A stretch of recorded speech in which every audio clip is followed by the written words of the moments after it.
dog has no use for fancy cars or big homes or designer clothes, a waterlogged stick will do just fine.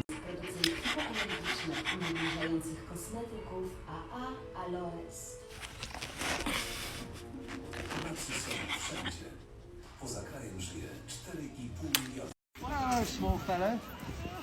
No, you go straight on, mate. You go straight on. You're doing a good job.